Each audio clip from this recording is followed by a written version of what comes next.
Bonsoir, bonsoir, bonjour. C'est Congo News 24. Bande Konanga, comme toujours avant de commencer notre émission, nous disons merci à Dieu. Nous disons merci à nos chers abonnés et téléspectateurs qui nous suivent partout dans le monde et en RDC. Bande Konanga, soyez les bienvenus. À la une, Bande Kofatia en a raison. Pourquoi investir Kadima? Bokoyoka bandeko na émission oyo ba congolais ba koloba bandeko payer l'ingénieur à l'otage, mais Fachi a dit décision qui toko bokoyoka na bexile koleka awa et puis le front Kabila Fayulu et Katumbi et Inde Libango et banana Katumbi ministre du plan Christian Mwando lâche Katumbi et Zaya Koyinda et si yindi bande konanga tozala connecté pour côté la bango avant le 6 novembre tokoyoka oyo koleka. Alors toko développer une émission na biso na ba réunion de bozomona wana. Deuxième point, chers téléspectateurs, ça chauffe bande kona procès Tchebe bokoyoka avocat ya colonel Mukalai aoya lobi sur John Lumbi bande ko tozala ensemble peut toko développer une émission na biso. Troisième point, bande konangai, co-accusé de Matata Grobler, interdit de quitter la RDC. Azaki a liberté provisoire, boyeki bakanke l'aéroport et puis ba libéré, aza liberté provisoire. Alors, boyoka ba vérité ou ebimi, bande ko dossier Matata Mponyo et sa somme. Bokanga lonzo des dégâts et des dégâts. Alors, toko développer ensemble. Alors, bande konanga émission na biso bandi boyebisa bande konyo ce committant tosolo la masolo yamboka na biso la République démocratique du Congo. On va commencer avec dossier Seni. Oyoti sugo sa chauffe, le front commun Kabila Fayulu, Katumbi aza lâché bande konanga. Alors toko division na parti misatu. Alors Tobandana na remise et reprise. Ce vendredi 29 octobre 2021, au cours d'une cérémonie de remise et reprise, entre le bureau sortant de Corneille Nanga et le bureau entrant, qu'il dirige au siège de la commission électorale indépendante, la CENI, le président Denis Kadima a dit qu'il s'engage à écouter la population pour arriver à des élections inclusives et transparentes en décembre 2023. Il a encore dit, pour le moment, le premier dossier à traiter par l'équipe Kadima dès la semaine prochaine sera l'élection des gouverneurs et des vice-gouverneurs des provinces. Bande comme Sala et Bandi, qui salume Banda. Denis Kadima, si vous total et Boromona, ou eko sala makaka mikolo. Élection, il y a gouverneur des provinces. Bande kwa so préparé d'une manière yoka ya kitoko. A sengete kutu. Il fallait aller le 3 décembre à sengi ba poussa mo ki ba permettre temps ya ko bongsa tout na ndenge nini yango ko sa déroulé. Alors boko yoka extrait d'émission comme d'habitude bande konanga. Denis Kadima a dit ceci bande ko siège de la CENI. Sur ce point, la nouvelle équipe de la CENI convoquera une assemblée plénière des membres dès la semaine prochaine, entrer essentiellement sur cette matière. Je voudrais compter sur chacun, afin que nous appuyons sur les compétences et aptitudes des uns et des autres, que nous puissions réaliser ensemble un cycle électoral crédible et inclusif. Il suffit d'une écoute soutenue et permanente de nos populations, ainsi qu'une bonne intelligence et coordination des efforts de tout pour y arriver, a déclaré le président de la CENI, Denis Kadima. Bande Koualobi azane écoute la population. Makambo bokolo bakojangwa en considération. Parce que eza musala moko eza difficile bandeko. Si tu na pays na biso polémique eza ko saka na ngoti. Donc ekolobama ebele aliwana zadia averti que les réseaux sociaux simanaï ebele na front commun basami sima na ido bazak donc ozoka pena batelemi bazakolo. Alors Denis Kadima yebi ke azana défi mo liboso na ye. Alors qu'est-ce qu'il va faire? Bande koto comprendre na sens. Élection de gouverneur. Maintenant Denis Kadima a présenter yango et pas ba Congolais. A laksa ba Congolais voilà ndenge élection exala. Donc à expertise na e o ba Congolais bazozela pendant 30 ans et comme tant mon yango. Bandeko qui me banda.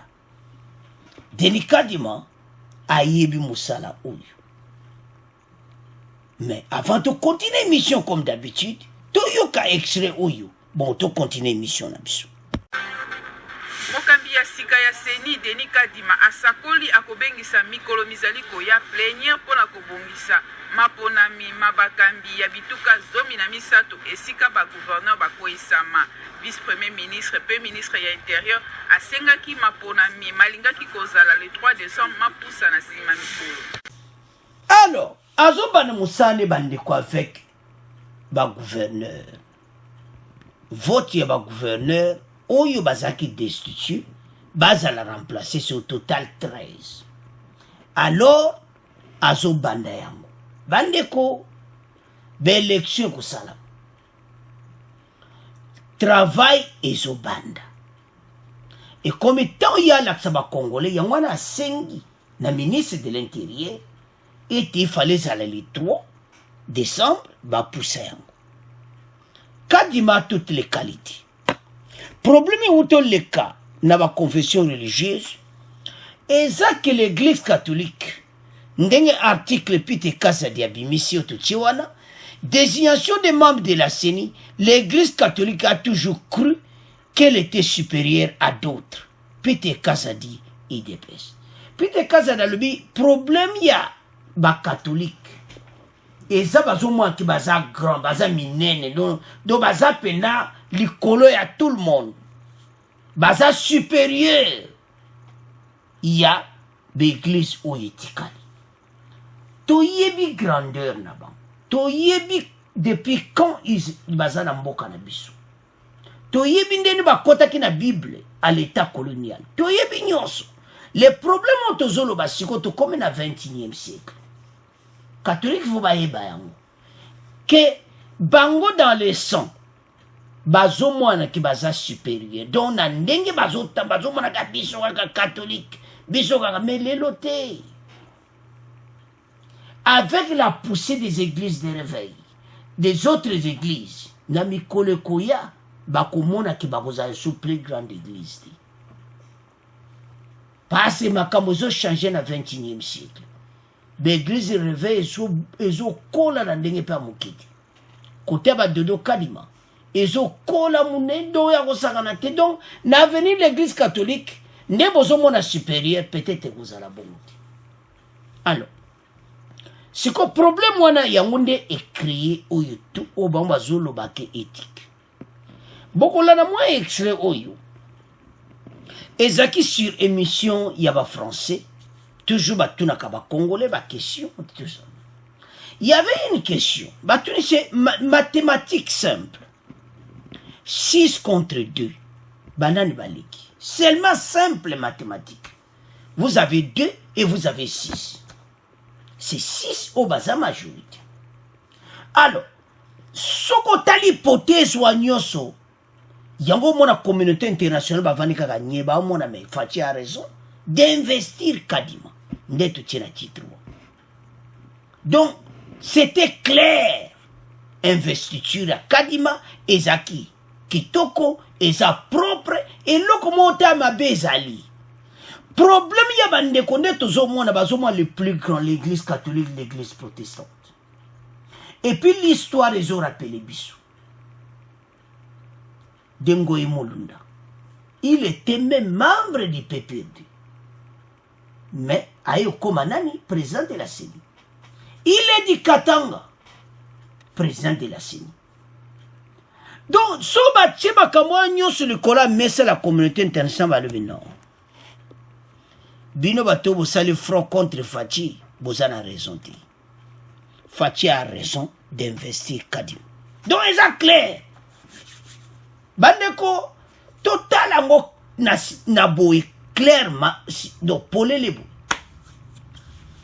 Alors, la loi même de la loi organique, quand il n'y a pas de consensus, beaucoup les cas, directement, na vote. Ce qui n'était pas le cas. Les catholiques et les protestants, préféraient que Banzela Wanatou. Ils ont même boudé la commission paritaire. Boudé Makamwe Belé parce que Baebaki, Oyo Bazosana. Maintenant, Bazana Bruxelles, Bakena l'Union européenne, total, Oyo Bakukuna so, Union européenne Bakusala. Alors, Bande Kotolanda élection pour comprendre que Tshisekedi a raison d'investir Kadima. Malgré Boyoka Bande Kumusuba, tout la question, voilà, Kadima Kuta Obezaki, donc après Boyoka Baona Bango Beta Lemitou. Alors, Tolanda, bon, on continue l'émission. Au standard, Thierry, bonjour. Bonjour, Chana. Vous êtes en ligne de Kinshasa, où le nouveau président de la CENI, Denis Kadima, a prêté serment cette semaine devant la Cour constitutionnelle. Sa nomination continue à faire des vagues. Un large front d'opposition appelle à une journée de mobilisation le 6 novembre dernier pour dénoncer, je cite, la dérive autoritaire dans le pays. Et curieusement, un allié de la majorité fait partie des signataires, Moïse Katumbi, l'ex-gouverneur du Katanga. Est-ce que vous êtes étonné par ce ralliement de Moïse Katumbi aux signataires de cet appel à manifester? Non, je ne suis pas vraiment étonné parce que je m'attendais qu'il y ait de tels ralliements au regard de la désignation qui a été contestée, donc de la désignation de M. Denis Kadima. Mais est-ce qu'elle est justifiée pour vous, cette contestation? Parce que 6 des 8 confessions religieuses ont approuvé le nom de Denis Kadima, donc c'est la majorité. Alors pourquoi est-ce qu'une décision prise à la majorité pose problème? Ça n'a pas été pris. La majorité a ses réalités. Cette majorité dont on nous dit des confessions religieuses a ses réalités. Nous savons que Kadima a été désigné d'une manière que tout le monde a décriée. Au lieu d'entrer par la grande porte, il est entré par la fenêtre. Oui, mais j'en reviens, c'est quand même mathématique. 8 confessions, 6 disent oui, 2 disent non. Et aujourd'hui, il y a cette vague de contestation qui n'en finit pas. C'est un peu bizarre quand même, non? Est-ce qu'il était écrit dans la loi qu'il fallait l'unanimité? C'est un peu bizarre comme tu viens de le dire, parce que Kadima, personne n'a remis son expertise ou bien sa compétence, mais nous avons dit qu'il fallait que cette désignation puisse arranger tout le monde, puisse mettre à l'aise tout le monde, au regard de la manière dont il a été désigné et qui a été contesté à la suite. Et pourquoi des confessions religieuses ont soulevé qu'il y a eu des intimidations, qu'il y a eu des corruptions qui a tourné autour de lui. Et du coup, nous voyons, c'est un camp qui est en train de soutenir celui dont on dit qu'il a été désigné à la majorité. Alors, nous sommes en train, je suis parmi ceux qui sont en train de croire que ça c'est un forcing tout simplement Kadimaneke un candidat soutenu par le pouvoir actuel. Alors on va maintenant s'il est d'accord avec vous. Olivier, bonjour. Oui, bonjour madame. Vous nous appelez vous aussi de Kinshasa. Alors est-ce que vous êtes d'accord avec Thierry ou pas? Oui, je ne suis pas d'accord avec lui. Ouh là là, il y a du vent, Olivier. Est-ce que vous pouvez vous mettre à l'abri du vent pour nous parler? Sinon, ça va pas être possible. Hein.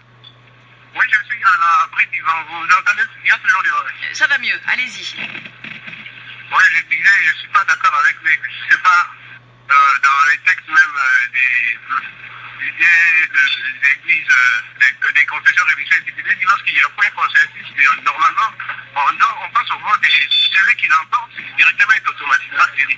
Je ne pense pas qu'il y ait un consensus et il n'y aura toujours pas consensus parce que chacun campe sur sa position. Et je ne crois pas que la crédibilité de M. Kadima s'en mettre en doute. D'où sont ses origines, c'est peut-être ses origines qui lui créent des problèmes, énormément de problèmes, mais sinon sa crédibilité, M. est vraiment très crédible. Je suis désolé, on va... Alors, bande konanga tolani de kona liboso. C'est quand même, moyekinde et journaliste français par l'obiki. C'est bizarre. Parce que, eza normalité. Makambo bazo sale, eza normalité tolandi wana. et puis ndeko wana mpe ayemi bala bino aza d'accord na ye te. Parce que c'est bizarre, totia bémission bandeko to comprendre makambo oyo que Fachi a raison d'investir Kadima. Pour mutu nyonso a comprendre émission oyo ya mutu tie wana likolo. To Fachi a raison. Parce que 6 contre 2 eza clair. Botala epai wapi. Biso niveau ba congolais bazo koma na ba discours ya soi-disant les leaders politiques. Oh lelo bandeko eza mawa. Nde ozoka bandeko wana. Eza bandeko ya opposition. Bazozwa micro. Le front commun pour bosser les 6 sur quoi? Parce que c'est bizarre. Bozana raison te, boana raison te. Yantina média ezalaka, il faut tozala clair. Mais pas na biso tozomwa likambo eza clair te. Mais toboya koloba parce que voilà, il faut tozala côté ya soi-disant leader politique. Non. Ba journaliste il faut toluka musala oyo. Bomeka kozala clair na likambo oyo. Ezomwa na polibozoka. Journaliste français. Mais pas le sous koloba ngoti. C'est bizarre. Mais na tiko yo kandeko moko te o bazoza na côté ya bato ya le front Kabila, Katumbi et Fayulu moko akuluba que voilà. En tout cas, Fachi a raison d'investir Kadima. Bozo kandeko même makamsa o loba do eza kutata na sens te. Je m'excuse. Que voilà, à côté de la porte, mon journaliste a corrigé. Ali mais oui, d'avant mais to kende kuna, tous en clair. Mathématiques simple. 6 contre 2. Majorité. Ndeko na mi balé. Ailleurs baza d'accord parce que est-ce que nani na loi organique ba koma ki bongo? Que ce qu'il n'y a pas consensus, ba kene na vote. Non. Ba comme clairement que s'il n'y a pas consensus, bon kene na vote. C'est ça le problème bandeko nanga. Ce n'est pas possible ce qui se passe. Et puis ça nous étonne tout le monde. Soto Hollanda, Natal Nabi, oh, Congolais, toujours Kendi Wapi. Pourquoi toujours détruire le pays, boui? La situation est claire. Yango toujours le baki. Et si indi, parce que déjà, côté il y a union sacrée, machine à marche. Basi ba bandi bandeko élection y a 13 gouverneurs bazaki destitués. Kadima si a bandi masou. Bon mon expertise naï. Sikoyo. Ba réunion ya boy. Batu ba vandiere ba réunion contre son excellence. Mutu oyo aye po abongisa mboka. Mais batu bazo télémiele na marque mozo talo lobi me ba face oyo batu opena baza na colère mabe. Mais pourquoi boyi na chef de l'État aye ko bongisa RDC bande koto telema Fachi azoluka l'intérêt ya pays na biso azana besoin mboka oyo batu ba mona commande RDC échanger. Toko ba RDC moko oyo mutu nyonso omona oui pays na biso en tout cas niveau est commis voilà. Mais tout tika koza be esprit wana oyo wana tolobi oyo non eza possibilité parfois bande ko sala ka passer komona comment mboke zo tambola me batu baza makansi mususu eza possibilité. Les chefs de l'État nde bozo mona ye wana azana besoin ya mboka oyo ekende liboso. Basango bayebi eti à la tête avec Tshisekedi mboka oyo eza na bonne voie. Ils le savent. Problème ya basango eza moko. Ndebo mona article wana a toujours cru qu'il était supérieur à d'autres confessions religieuses. 2. Comme le col ba parti politique. Bazoye bateke il faut ba tout saper oyo gouvernement bazo décider. Alors pays makambo za marche yango le chef de l'État a raison d'investir Kadima. Tolandi biso nyonso wana. Ça fait la honte. Comment même journaliste français a corrigé biso. Azo loba que c'est bizarre. Bandeko, les mots bizarres. Nema kamba boui. Mais il continue toujours à défendre. Et ça sonne. Si on de quoi na mibali, aya lobi non. Place montée comment na ba loi wana. La loi est claire que s'il n'y a pas de consensus, on passe au vote. Alors, problème n'est les awa. Alors, bandeko, to comment les kasiko na Katumbi. Le front commet toujours. Katumbi a commis un problème sérieux. Et zo sala ngana mawa. Oyo tunini makamoto zarona mitema. Ya une opposition républicaine. Ba jeune congolais de père et de mère nyonso. Ba le bino to za la sima chairman to avancer passer opposition républicaine. Ba va na chairman boy. Tao makamuga nyunyungwe banina ba loi chani makamobele bimamo na chairman a changé face. Oh chairman. Ndeni o changé face boy ko. Alors le premier à soulever la voix, c'est le ministre du plan Christian Mwando Lâche Katumbi. Avant même Katumbi muta longoliti. Ya longo avant. Je vais lire et vous pouvez lire aussi. Ce n'est plus un secret d'ailleurs. Lui-même n'en cache pas. Le ministre d'État en charge du plan a opté pour son maintien au gouvernement. Avant même que le chef de file de son camp, Moïse Katumbi, ne soit prononcé sur la question. Toutes les années passées, ensemble, n'auront donc servi à rien. Et ça mawa. Kouta Katumbi bazo regretter. Tant on se devant que les carabouis. Ou du bas décision boy. Bango nyonso de l'autre cas de Mwando. Christian Mwando et de Ndenge Baksiba Kabouani, c'est tout, il est parti. Il a quitté.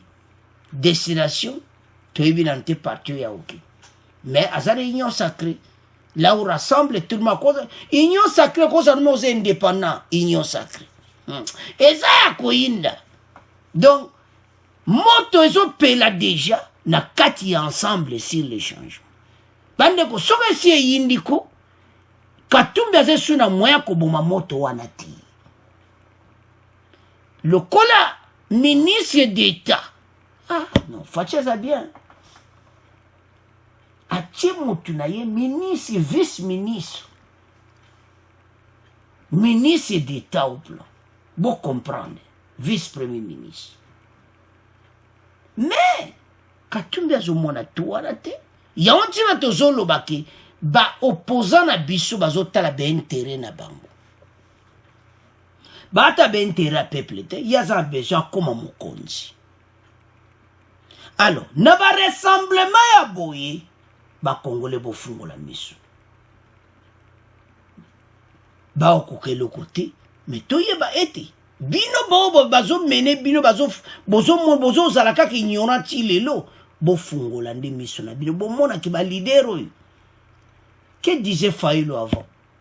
Maintenant, Faïlo autour de la table avec Kabila. Ensemble, le 6 novembre, contre son excellence, le président de la République. Mission, barrer la route à Tshisekedi. Oye ko salama na mote. Zamana. Ba Congolais ba du moi grâce et pas ya Nzambe. To du président pour la première fois. Azo jamakama Nzambe devant. Atinza mene liboso. Abwe makamne ya ba science occulte. O batumu ye abwe makamboana. Mais ye penazo landa. Nzela Nzambe. Ba Congolais ba sene sengo. Quelle joie! Bon Nzambe atikaye. Obi ke o facha zo sa zo pesa Nzambe honneur. Parce la plupart des politiciens va sala kangote. Mais ya zo sala yango. reconnaître que Jésus-Christ aza Seigneur. Na nyonso azo dédié pays la RDC au nom du Seigneur. Na maboko nzambe. Tato tika baji. Bon bande ko ngai. Makambo nyonso ekoma na oni sikoyo o balubaka ke kote kune bani kokota mobulu. Bayaki nzela moko basani ni mba opalanga na banzela sambo. Ezaya koinda esi eyindi. Alors c'est à ce point, tout tiki premier point, tout comme kende na deuxième point. Alors bande konanga to komi na deuxième point na bisu. O balubaka yindi procès Tshébéya. Boyoka bande konangai oyo balobi na procès oyo bandeko ça chauffe. Daniel Mukalai bandeko asiliki alobi ke John Numbi alatie makambo nyonso yakimi makambo nyonso ekomi na mutu na ye alors que ye azane commanditaire ti ye babengaki bandeko. Peut-être vous connaissez, peut-être vous ne connaissez pas comme renseignant, mais il y a un problème sérieux. Maître Stéphane Keza est l'avocat du colonel Daniel Mukalai, un des renseignants au procès du double assassinat de Tshébéya et Bazan. Selon lui, les nouvelles révélations faites par son client au procès en cours n'ont pas été faites auparavant, parce que le colonel craignait pour sa sécurité. Alobi asalaki yango avanté parce que banga sécurité na ye. Parce que so asalaki ya bakoleka na ye. Bokanisa oyelekaki epa ya John Numbi mutu nyonso ayebi oyelekaki. Alors ya amoni en tout cas ndenge makambo ezokende en tout cas egoza mobulu. Alors yes, il y a une question pourquoi avant wana alobaki yango ti comme mutu nyonso amona ki la le John Numbi azali amona ki za danger pour na ye. Mais le John Numbi ndaki ya bani ko sakola tout bani ko alobaki ba vérité nyonso na ba mbongo ba pesa ki na ba planification tout. Il a tout dit. Mais problème a commis nango pas ça c'est impliqué. Selon le témoignage, c'est que après que Boma Tshébéya, bakenaki benanda kuna eko ça la fête. Yango avocat ne lelo aye pas ba congolais koloba. Bokoyo ka avocat na ye. Mon client n'a jamais plaidé coupable. Et il a été mis au courant du plan d'assassinat de Tshébéya les jours même de son exécution. Il doit être libéré, déclare Maître Stéphane Keza. Maître Stéphane Keza zosenga batika Daniel Mukalai. Bandeko, Daniel Mukalai azosenga batika ye, mais ce balani batu nyonso ba déclarer que yazalaki ayebi malgré que ye le commanditaire principal les a y été. Mais makambo ebele azalaki wana.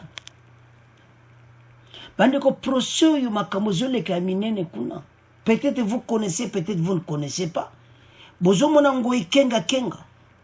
Oh penda zaki na champ de bataille kotina ke bobo mabo de le koye penza. O asime makambo nyonso John Numbi. Awo le belo kote. Abwe koloba ba yebise ke ndenga avani pe nyi azoloba te. Azondima ke makambo nyonso eza ya solo.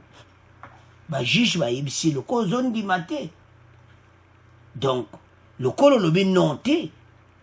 Donc ozundobi oui. Le colo boko loba nyonso okumona makambo. Kenga boni koloba atalika moko te o pas de commentaires. Alors avocat Mukalai e koloba. Azomona ke batikai. Alors tolanda avocat ya Daniel Mukalai toyeba oezo leka o moto zo pele zo yinda na kati ya procès Tshébéya. Bon, on continue mission na biso. Maître Stéphane Kieza, vous défendez le colonel Daniel Mukalaï au procès du double assassinat de Floribert Chebeya et Fidel Bazana. À l'audience publique du 20 octobre dernier, votre client a fait des révélations considérées par certains comme de nouvelles révélations. Pourquoi il n'avait jamais dit cela auparavant? Est-ce qu'il craignait? Et merci pour votre question. Je dirais que le motif de sécurité personnelle était justement la raison qui limitait la déposition du colonel Mukalaï lors des premières instances. Mais il faut noter en même temps et très rapidement que même alors, il n'a jamais plaidé coupable depuis le début de ces procédures. Le colonel Daniel Mukalaï a toujours plaidé non coupable et cela n'a pas changé même lors de la procédure actuelle, la procédure qui est en cours. D'après vous, qu'est-ce qui a pu évoluer entre les deux précédents procès et l'actuel? Y a-t-il du nouveau? Il est clair que mon client a toujours clamé son innocence. Il a toujours dit qu'on lui a fait porter les chapeaux, qu'il n'était qu'un bouc émissaire. Et ça, ce n'est plus un secret. Il l'a déclaré partout, n'est-ce pas? L'élément nouveau, cette fois-là, c'est que il est capable, il est possible pour lui. Il a la possibilité de pouvoir aller dans le détail grâce à la politique de lutte contre l'impunité, n'est-ce pas? Et le combat pour le respect des droits de l'homme que mènent les autorités actuelles et le chef de l'État en particulier. Donc, grâce à cela, il a la possibilité maintenant d'aller dans le détail.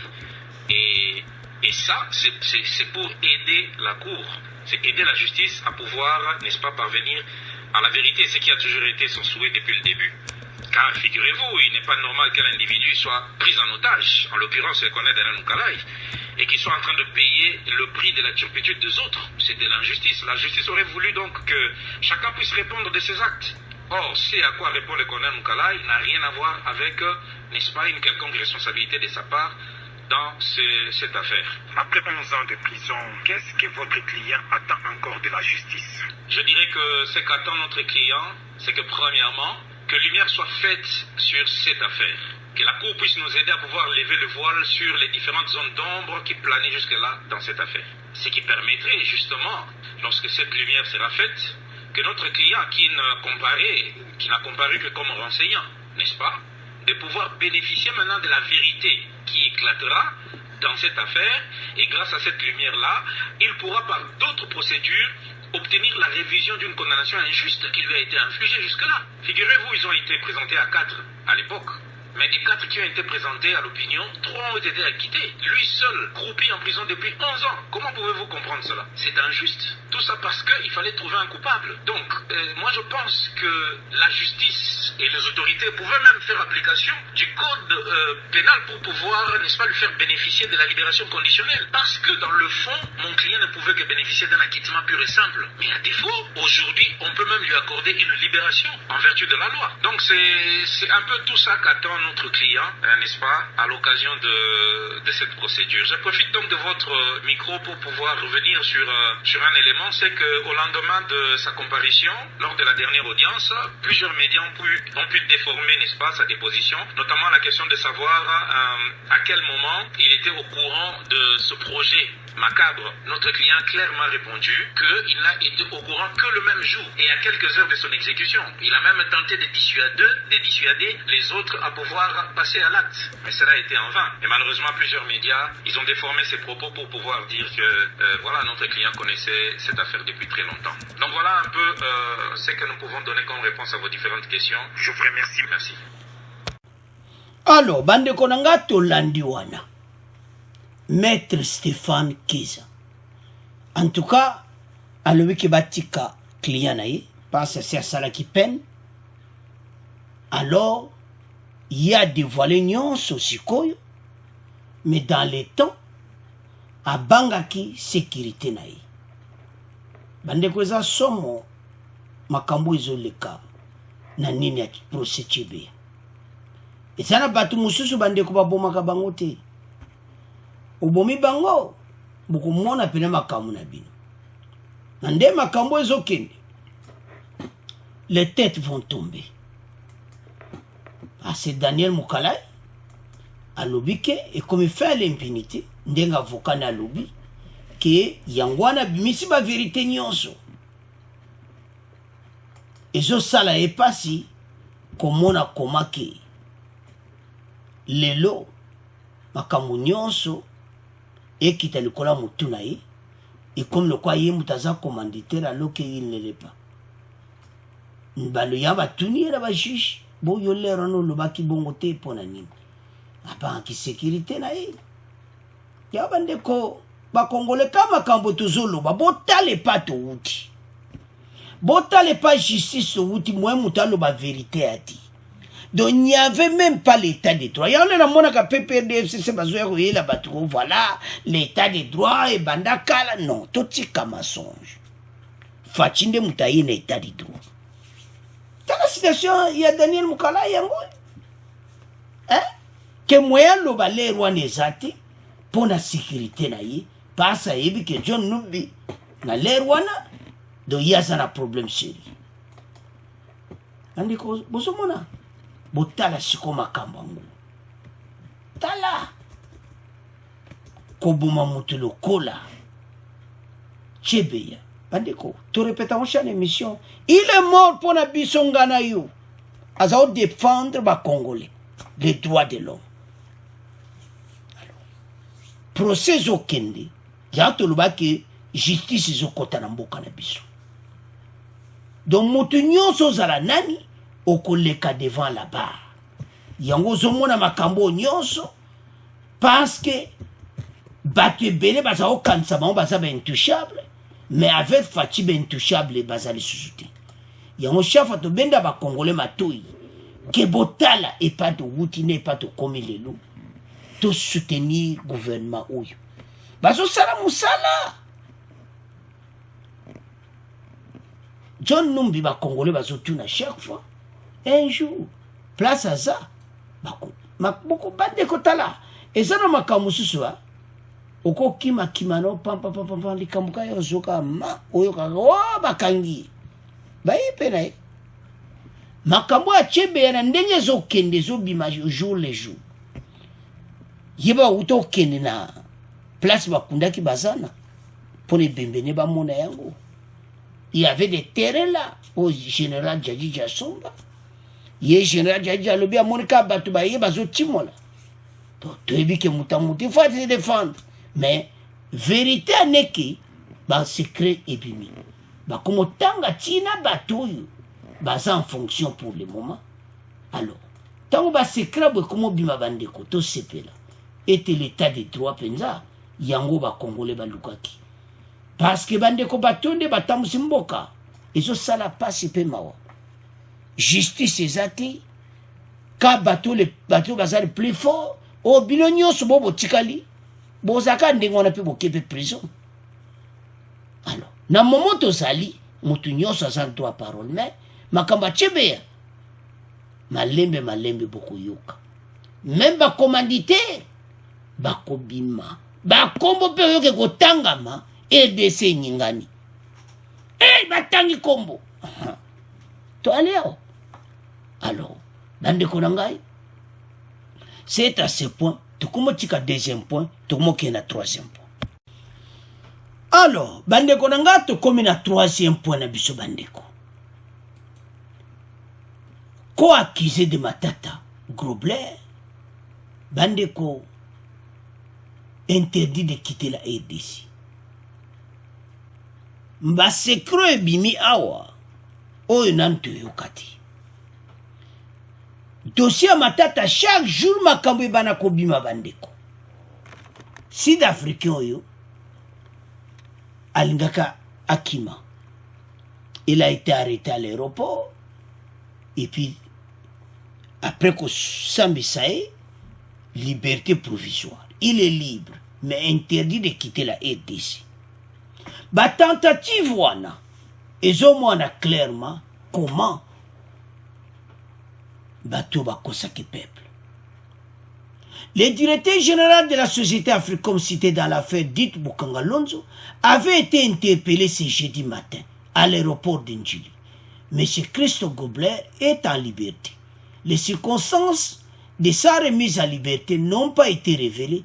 Il est attendu le lundi 8 novembre 2021 devant la Cour constitutionnelle pour participer à la manifestation de la vérité. Il n'a jamais eu l'intention de soustraire à la justice. A trop en intention ya ko soustraire la justice. Azaki toujours na posake un jour à Koloba devant na citation oyo a ko expliquer Kanaï. Bandeko makambo oyo ya Bukanga Lonzo ba secret zobima les jours.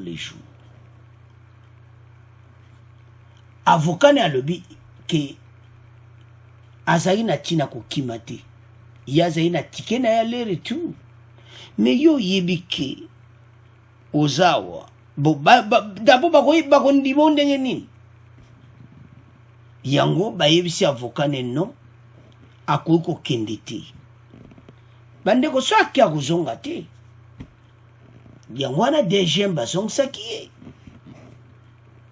eza félicitation na mosala siko baoki mpona bato bazokima mboka bandeko eza possible te komona ke bamatata mponyo basakana mbonga bakongole na ndenge bomona atelemi wana bandeko atelemi na plan wana yango monde bakosaka biso bakongole botala bino moko do bamonaki biso mpena bazoba na bango ndenge atemi devant le tableau donc badessine Bukanga Lonzo park ya monene ndeni ekozala do batita bato oyo matata mponyo atie loboko na poche premier ministre wana bazo koexplike makambo boyo ezolekale biso na télévision nationale congolaise na lere wana impunité bakosi biso mingi matata siko ndenge ozomona pena donc plan wana na sa motema na matata mponyo oyebi ke makambo ozolakisa na tableau wana eza nango kaka kokosa bato ebotala makambo epezoki il a des problèmes afin Bukanga Lonzo l'administrateur d'Africom interdit de quitter la RDC obima te alors bandeko boyoka siko basekret pour rappel, l'inspection générale des finances avait rapporté que la société Africom chargée de la gestion des parcs doit justifier un montant de 232 millions 163 936,97. Botala binomo. Botala 232 millions de dollars. Il faut pas justifier. Et ça, wapi. Sikoyo. Et ces messieurs sud-africains akobika. Akobika te. Dans son place, ça que les prisons. Avançons. Dans son rapport, l'IGF a aussi révélé l'existence de la société Desticlox Petit Limited qu'il qualifie d'écran ayant bénéficié de l'argent dans le cadre de ce projet. Badi société oyo batiango liboso. Mayuya. Qualifié d'écran. La société invisible. Pona nini ali balekana na bambo. Donc so tali donc tout a été bien préparé. Yamba bengango le débat de Bukanga Lonzo. Donc plan moko oyoka pena oyoka détournement d'état. Comment yo premier ministre dans un pays otozali na pays na biso bandeko tozana ministre ya agriculture mais yo premier ministre au monique il faut yo au salamakamu nyonso. Non, ce n'est pas possible. Donc ce que vous avez makambo nyonso bandeko et ce mona clairement était bato yo pena bayiba kimbongo. Alors tant ba jimbongo à l'état eza mawa ezo sala pe passer donc pe mawa komona koma mboka oyo bato basakana mbongo a RDC mais eza suta wana ti ya oto esa ba congolais ete tolamuka mboka na biso banyokoli yango na ndenga mokete bayibi ba mbongo atie maboko na poche matata mponyo azo donc devant et quand ne bayaka na makamba projet na bango ka fumba na oyo ka pena do la carte wana meza oso mona basu lakisa wana bazo expliquer ba congolais tande bandunde kozalawa oyo kozalawa tukabino matata ozana problème parce que mundele oyo akokrake ti akoloba tout boto alia bandeko monsieur Globert akokrake puta mona baike monika prison makala bien ngai tikana loba tala kudunga tala boy Sud-Africains ont regretté Ningazawana. Oba loba kama yele siliye. Azo monate dondeni ya kokosala. Bande koza grave. Komona basidation ya boye. Komona comment batu ba trahir mboka. Ba leba mbongo nyonso. Congolais so souffrir, azo vivre na indura. Mais ba 232 millions et kenango. Alors, c'est à ce point que nous clôturer mission à Bissot. Bon abonner massivement. Au revoir, à la prochaine.